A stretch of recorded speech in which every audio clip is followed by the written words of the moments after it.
Atensyon sa mga Seventh-day Adventist. Pangaon mo og timos apan-apan og doon kay kana man ang gitugot.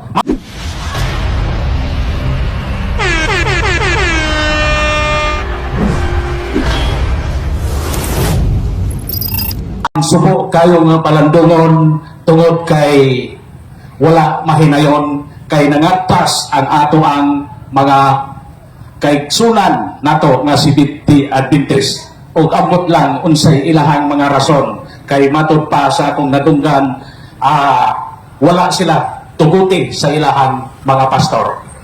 So usbon ko ang akong mga kaubanan, Brad Paul Alima, Rusty Bayutas, Bro Stalwart, Brad Jason Mantos, o si sa tunday taga-Jinsan. Kaya ang taga-Jinsan, layo po na sila nga giyarian, pero palpak gihapon ang maong katuyuan. So, mga kaigsunan ko, ang akong tubiko karon, ako kining ipasabot mahitungod kay daghang kayong nagtumili sa uban natong mga pagkaon nga ilang gisupak. Kay matod pa nila sila kuno maoy hosto, kay sila kuno maoy nakasunod sa balaang kasulatan o sila kuno ang nakasunod sa sugo ni Kristo. Matod pa nila. Mao nga dili gid na sila mukaon sa baboy, sa dugo, tungod kay ila ka nang gisupak matod pa kay mao kuno'y nakabutang sa maong Biblia, sa balaang kasulatan. Apan kana, bunga lang kana sa ilang panghuna-huna kay sa pag-ong tugon karon giusab naman kana ni Kristo. Tinuod kana nga naay mabasa sa Biblia, ibutang ta kanang baboy. Dili maginang mga kaigsunan natong Seventh-day Adventist, dili magina sila mukaon og baboy. Kay matod pa diha sa Levitico 11:7-8, gidili magikuno na. Gidili magyo dito. Kay matod pa diha sa Levitico 11:7-8 nga gingon nga bisan tuod ang baboy pikas ang tiil apan mahugaw kana alang kaninyo. Hugaw gyud ay kay nag-ingon man ang Levitico nga hugaw gyud ay ang baboy, pero giingon dito alang kaninyo. Pero ato kanang subayon sa matuod, kinsa man ang gisugo ni ana? Ang Israelita ba o ang mga hintel? Kay og sugdon nato pagbasa diha sa Levitico 11:1, nag-ingon man dito nga ingna nag-ingon ang Dios, ingna si Moises o si Aaron nga mao kini ang inyong makaon, mao kini ang inyong makaon o ang dili makaon. Ang giingon nito diha sa Levitico, ingna si Moises o si Aaron nga ipaingon ang mga Israelita. Uy, Israelita raman di ay ang giingnan sa Ginoo. Apan nga man nga mag-apil-apil man ta diri sa Pilipinas nga dili man ta Israelita. Matod pa diha sa Levitico 11:1, Israelita raman day ang giingnan, bro. Wa man day tay labot. O niya giingon po diha nga ang baboy bisan tuod pikas antel hugaw kini alang kaninyo. Tinuod na hugaw, wala gyud tay supak ana. Hugaw kana sa daang tugon. Kay sa Levitico man nato gikutlo, ang mga Israelita nga giingnan nga hugaw kana alang ni adtong mga Israelita. Apan kay dili man gyud sila mukaon sa karning baboy kay hugaw lagi. Kay gidili man na sa Ginoo, pero naay gitugot nga may ipakaon sa Ginoo. Matod pa diha sa Levitico 11:22, nag-ingon dito ang Ginoo, ang pwede ra niyong kaonon mao ang apan-apan timos og dulon, mao na ipakaon. Pero wa Wagi ko kita og mga sabadista nga nanakop og apan-apan, nanakop og timos og dulon kay mao ilay kanon. Nakakita ba mo og mga sabadista nangukap og bato dito sa kaumahan nanakop og timos kay ilang kaulong? Wala. Pero sa gidili maayo sila. Ikaw, bro, mukaon ba ka og kuan, baboy? Aw kaon, apan-apan mukaon ka. Dili ka mukaog timos og apan-apan. Gitugot man na. Mo na nga, atensyon sa mga Seventh-day Adventist.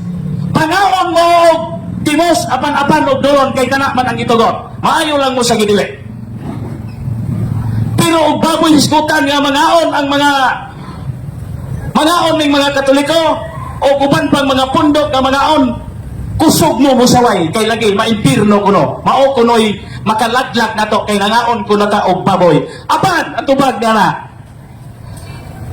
unsa may giingon diha sa Marcos City, Kapitulo City 18. Si Jesus ningon, bisan unsa na mosulod sa baba sa tao, dili magapakahugaw kaniya, kay kini dili man mosulod sa iyang kasing-kasing, kung dili ngadto sa iyang tiyan. Og unya mugula usab kini sa lawas. Sa pagsulti ni Jesus niini, iyang sa pagsulti ni Jesus niini, iya og unya tay pablad ha atong klarohon ni kay murag na iris man. Dara.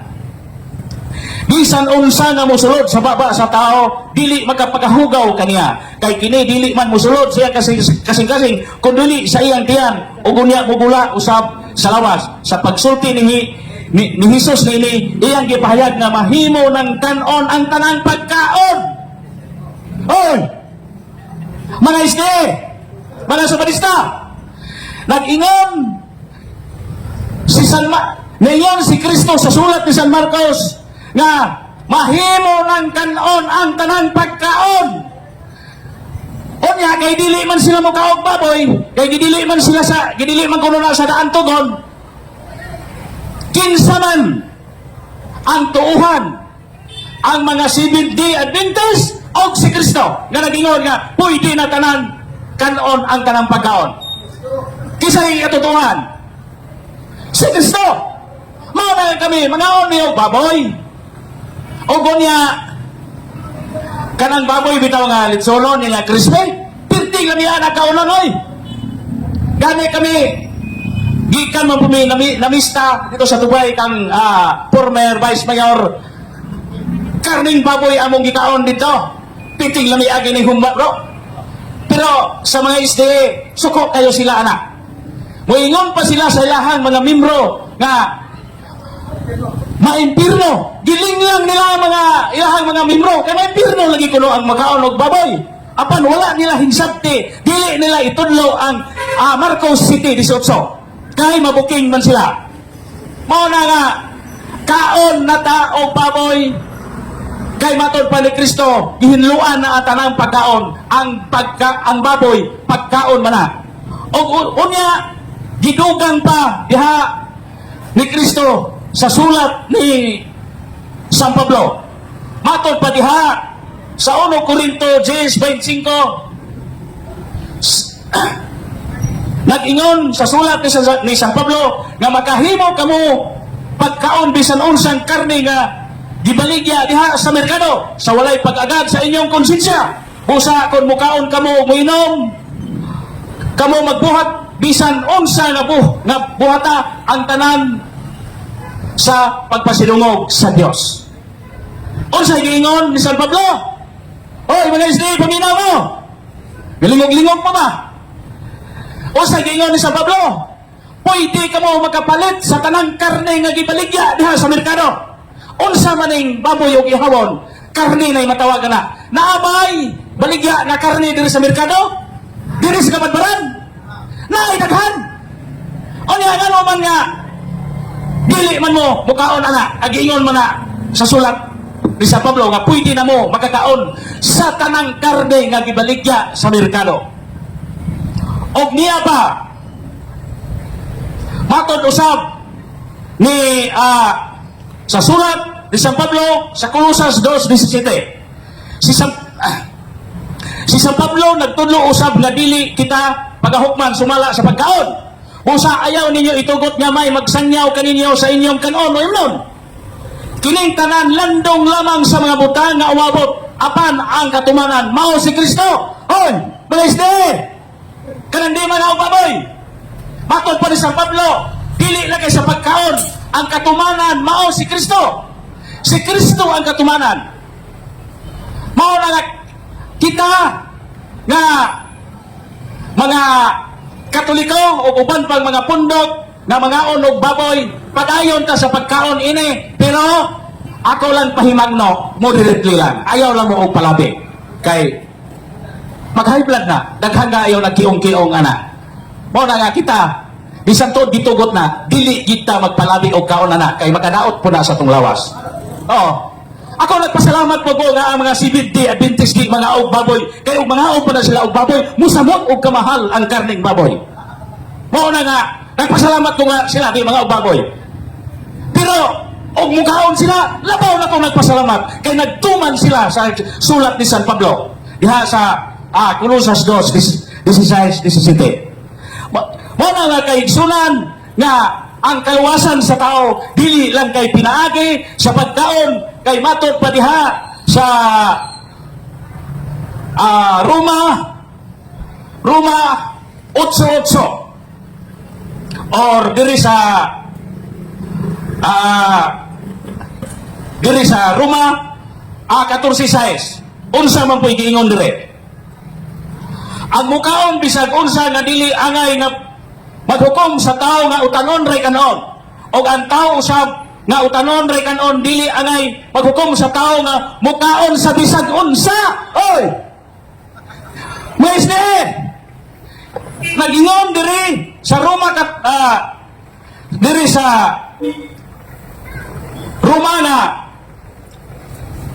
pwede ta mukaon sa bisag unsa o dili angay pagahukman sa mga mukaon lang o mga gulay o sa bisan unsa dili na to angay sila hukman sa bisan unsa nga ilang gikaon dili na to angay hukman matod pa sa sulat ni San Pablo.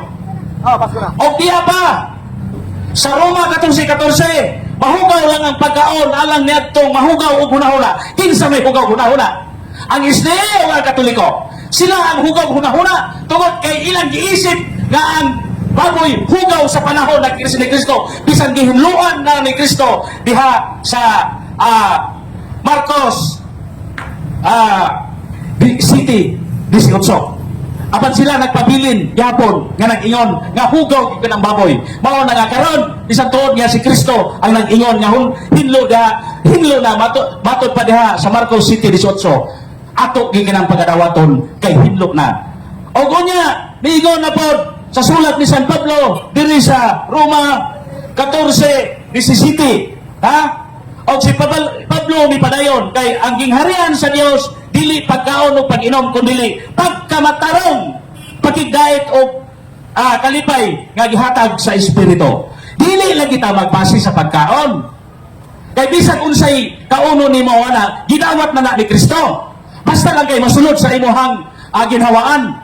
Wala magbase sa maong wala magbase ang pagkaon diha sa kalaglagan kundi ang giingon ni San Pablo ang katumanan nini mao ang pagkamatarong o pakigdait. Mao kana ang giingon diha sa sulat ni San Pablo. Magunsa man og dili ka mukaon sa karning baboy, dili po ka mukaon sa dugo og unya dako kag sala. Mao nang giingon ni Kristo nga dili basihan ang pagkaon kun dili sa matud pa sa sulat ni San Pablo ang pakigdait o pagkikiusa o pagkamatarong. Mao kana ang gipangayo. Dili kana ingon nga basihan nga bisan mukaon kay bisan unsa apil lang baboy laglag na ka. Kay kitang mga Kristiyanos sa panahon ni Kristo giusab ni Kristo o gibag-o ni Kristo ang pagpaagi sa pagkaon kay niadtong daan tugon sa Levitico kadto ang mga Israelita lay gisugo niadto matud pa diha sa Levitico 11:1. Unya nganong moapil man ta? mao na nga kita, magbantay kita sa paglinglang sa itong mga kaigsunan, bisan tuod kita nga kitang tanan mga Kristiyanos apan kung dili ka mudawat sa sugos ni Kristo diha sa pagungtugon, mao kana ang kalaglagan dili base sa pagkaon. O unya napoy mingon nga ngano mga ning mga Katoliko nga kusog man kuno mukaon og dugo. Tinuod na kaming mga Katoliko mukaon kami og dugo sa karne, sa baboy, sa baka, sa kabaw. Ngano man unsa may giingon diha sa Levitico 10:18. Kay wala man ninyo ihalad ang maong dugo, inyo unta kadtong gikaon kinsay nagingan? Ang Ginoo ang nagingon. Kay wala man mahalad ngadto sa mga halaran ang dugo, giingnan sila sa Ginoo. Unya, inyo unta tong gikaon. O unya, kay ang Ginoo may nagingon niya na matod pa na sa Levitico 10:18 na ang dugo di ay pwede di ay kaunon. Mao na nga kami mukaon mi og dugo. Kay matod pa po sa sulat ni San Pablo, bisan unsay inyong pagkaon, wala ka na'y kalabutan sa kaluwasan. Kay ang giingon dito, ang patigdait o paghigugma sa imong isig kaingon, mao kana ang pinaka-importante, dili lang kay sa pagkaon. So, mao ratoy ako ay kapamahayag mahitungod sa pagkaon o nahinaut pa nga natin-awan ang atong mga kaigsunan o uspon ko mayong hapon kaninyong tanan.